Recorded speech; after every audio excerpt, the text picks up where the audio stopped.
이 시간 함께 나누실 하나님의 말씀을 보도록 하겠습니다. 보시는 성경은 요한복음 7장 37절부터 39절과 누가복음 24장 49절에 있는 말씀입니다. 명절 끝날 곧 끝날에 예수께서 서서 외쳐 이르시되 누구든지 목마르거든 내게로 와서 마시라. 나를 믿는 자는 성경의 이름과 같이 그 배에서 생수의 강이 흘러나오리라 하시니 이는 그를 믿는 자들이 받을 성령을 가리켜 말씀하신 것이라. 예수께서 아직 영광을 받지 않으셨으므로 성령이 아직 그들에게 계시지 아니하시더라. 아멘. 누가복음 24장입니다. 볼지어다 내가 내 아버지께서 약속하신 것을 너희에게 보내리니 너희는 위로부터 능력으로 입혀질 때까지 이 성에 머물라 하시니라. 아멘. 이 시간에는 성령의 두 방면의 역사에 대해서 계속해서 성령에 대한 말씀을 세 번째 드립니다. 다시 한번 정리해서 말씀드리면 성령은 내적으로 생수이시고 또 외적으로는 겉옷과 같으십니다. 우리는 우리의 영적인 생명의 생존을 위해서 예수를 생수로 마시고 또한 우리가 움직이고 일할 수 있도록 예수를 능력의 겉옷으로 우리 위에 입습니다. 요한복음 7장 37절부터 39절까지는 명절 끝날 곧 큰 날에 예수께서 서서 외쳐 이르시되 누구든지 목마르거든 내게로 와서 마시라.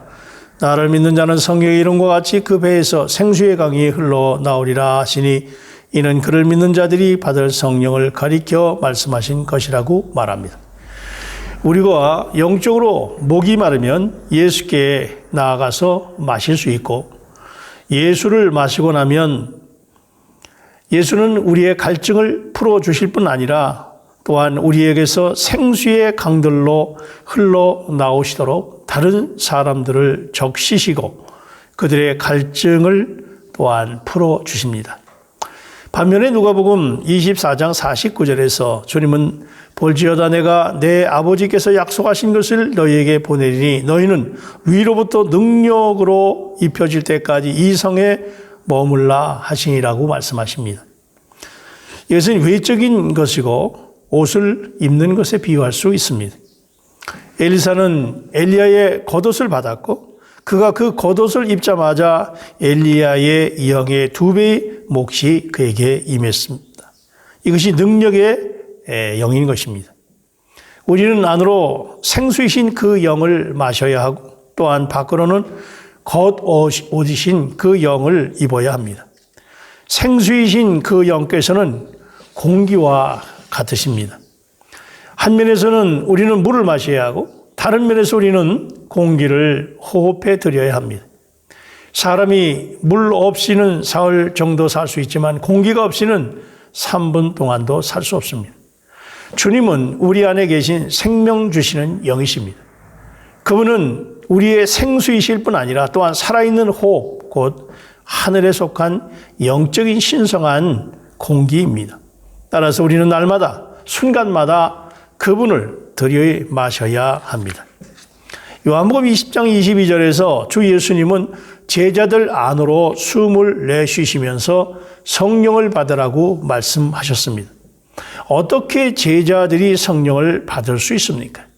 주님께서 숨을 내쉬었으니 제자들도 그분을 호흡해 들임으로써 성령을 받는 것임이 틀림이 없습니다. 오 주 예수여 받아들입니다. 고백과 더불어서 호흡해 드리는 것입니다. 주님께서는 숨을 내쉽니다. 그러나 우리가 주님을 호흡해 드리지 않는다면 그분을 우리 안으로 들어오실 수가 없으십니다. 주님은 숨을 내쉬고 우리는 호흡해 드립니다. 그럴 때 생명의 호흡인 우리 안으로 들어오는 것이지요. 주님을 호흡해 드리려면 반드시 우리는 주님께서 그 영이라는 것을 깨달아야 합니다. 영은 헬라어의 퓨니마인데 호흡이나 공기를 의미합니다. 자동차 타이어가 공기로 가득 채워져야 되는 것과 마찬가지로 모든 그리스도인은 공기인 그 영으로 가득 채워져야 한다는 말입니다. 주님께서 숨을 내쉬셨고 제자들이 호흡해드린 분은 주님 자신이었습니다. 그 제자들은 예루살렘에서 열흘 동안 기도했습니다.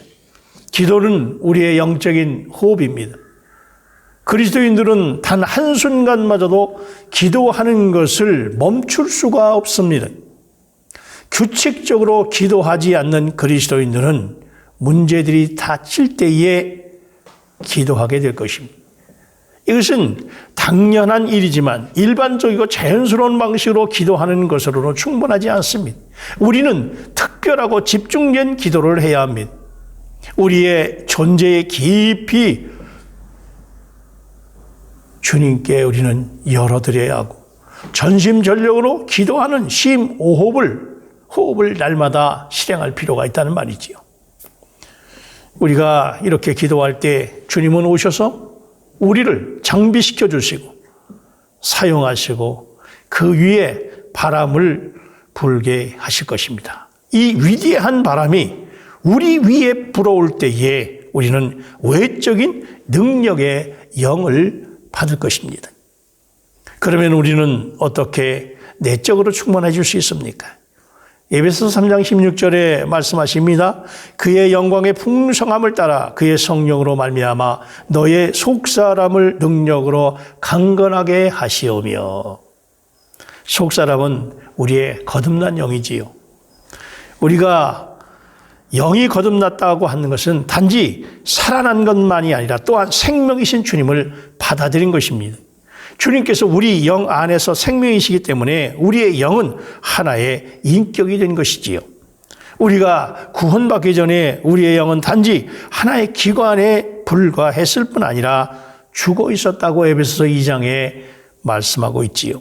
그러나 우리가 거듭날 후에 죽어 있는 우리의 영이 살아났습니다. 허물과 죄로 죽었던 우리를 그리스도와 함께 살리셨고 주 예수님께서 우리의 영 안에 그 생명으로 인격으로 들어오셨습니다. 이렇게 해서 우리가 거듭난 영은 단지 하나의 기관에 불과한 것이 아니라 하나의 인격이 된 것입니다. 우리가 강하게 돼서 속사람에 이를 때 그리스도는 믿음을 통해서 그분의 거처를 우리 마음에 정하시는 것입니다. 그분의 거처를 정하신다는 말은 마음이라는 단어는 중요하지요. 마음은 생각과 감정과 의지와 또한 혼 부분들의 영의 일부분인 양심이 더해져서 구성된 것입니다.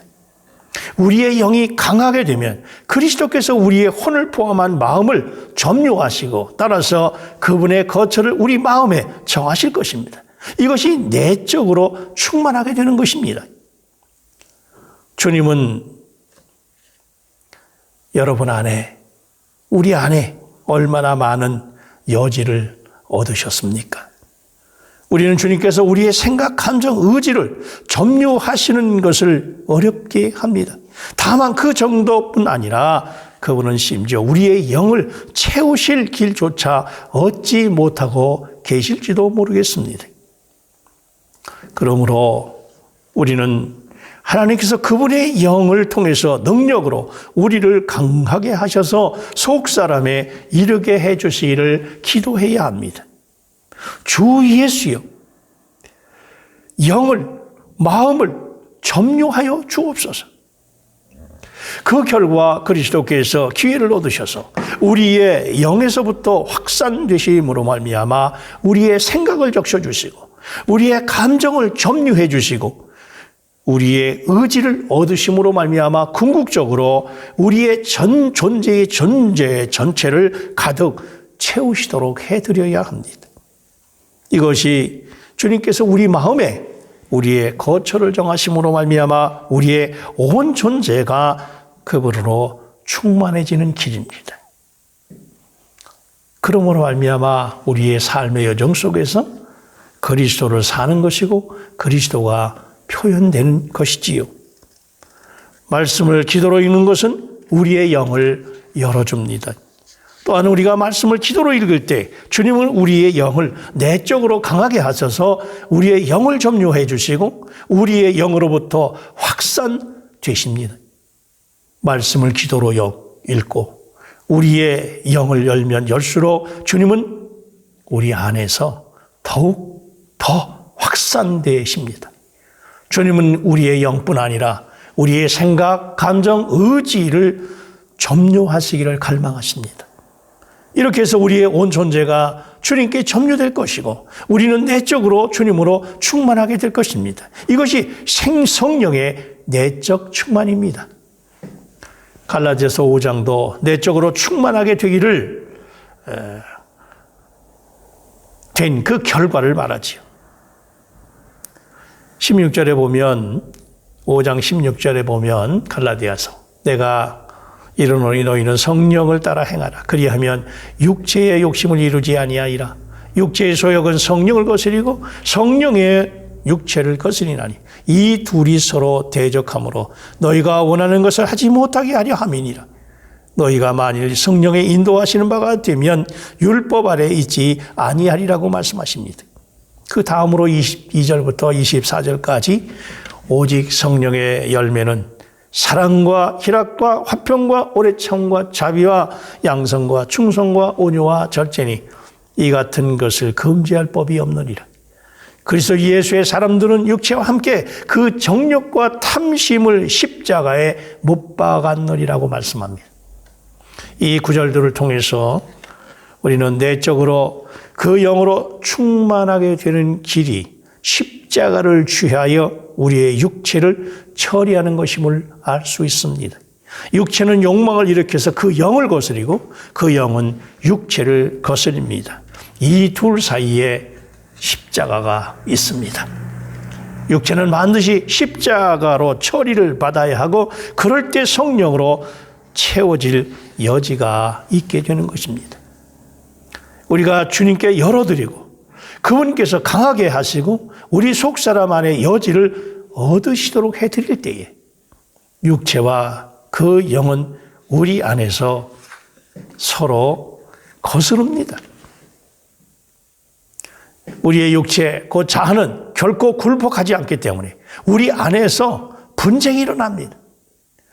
그러한 분쟁들이 일어나는 동안 우리는 반드시 십자가를 취해서 우리 육체를 처리하고 우리의 자아를 죽음에 두어야 합니다. 이것이 바로 날마다 죽노라인 것입니다. 달리 말하면 그러할 때 우리는 주님께서 이기시도록 해드리고 우리 자아는 패배를 당하도록 허락해야 합니다. 속에 분쟁이 있을 때 우리는 결코 주님을 패배시켜서는 안 됩니다. 우리가 어떻게 주님을 패배시킬 수 있느냐고 생각할지 모르지만 이것은 사실이고 지난날 우리는 주님을 수없이 패배시켜 왔습니다.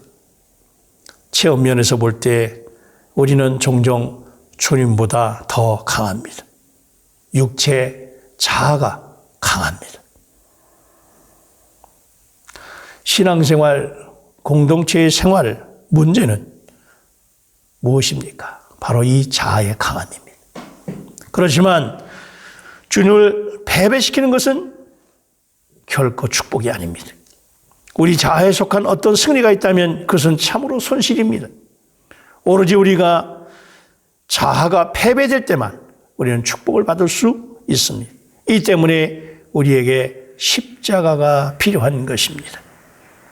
우리가 우리의 영을 열어서 주님을 누리고 십자가를 받아들이기만 하면 내적으로 성령이 충만하게 될 것입니다. 이 진리를 알고 바울은 절실하게 날마다 죽노라. 이 십자가 외에는 결코 자랑하지 않겠다고 말씀했던 것이지요. 또한 내게 사는 것이 그리스도니 죽는 것도 유익함이라고 말할 수 있었습니다. 그러면 외적 성령의 충만함은 무엇이고 그 길은 무엇입니까?